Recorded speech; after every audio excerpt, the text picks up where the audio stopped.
New data from the Secretary of State's office shows just over 315,000 ballots have been turned in so far. El Paso County is leading the charge with just over 47,000 ballots. Now, Colorado voters are weighing two new measures that could affect how every student in the state eats lunch.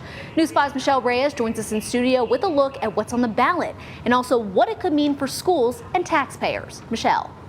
Megan, 3 years ago, voters approved Proposition FF, creating healthy school meals for all. It gives every K-12 student in Colorado free breakfast and lunch.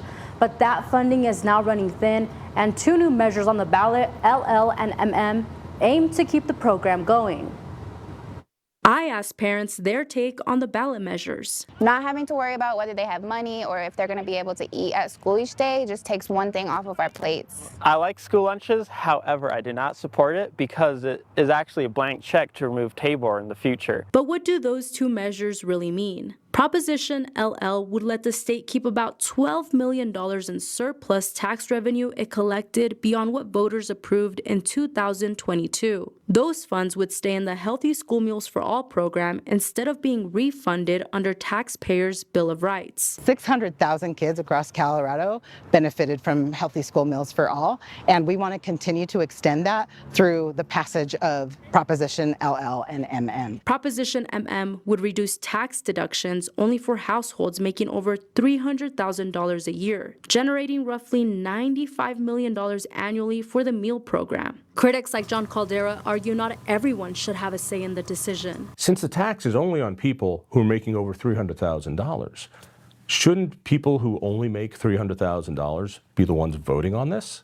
Because that's the one you're taking it from. That's the group you're taking it from. Caldera says inflation and raising incomes could push more families into that bracket over time. So they're not just taxing somebody else, they're taxing their future selves. Supporters like Kabwasa say the program goes beyond feeding children, but also strengthens the local food economy. They actually preserve the program so that we can actually retain some funds to help fund it in perpetuity.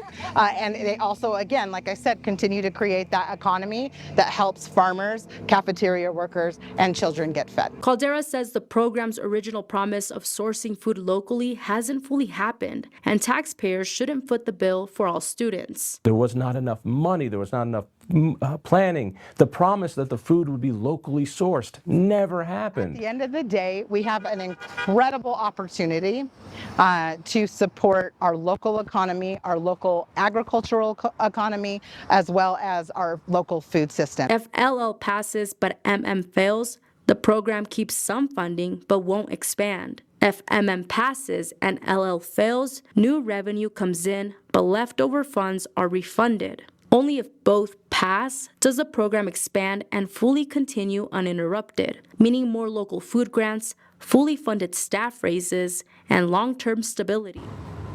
If either fails, funding could be cut, forcing the state to scale back or risk ending the program by 2026. In studio, I'm Michelle Reyes, News 5. Back to you, Megan.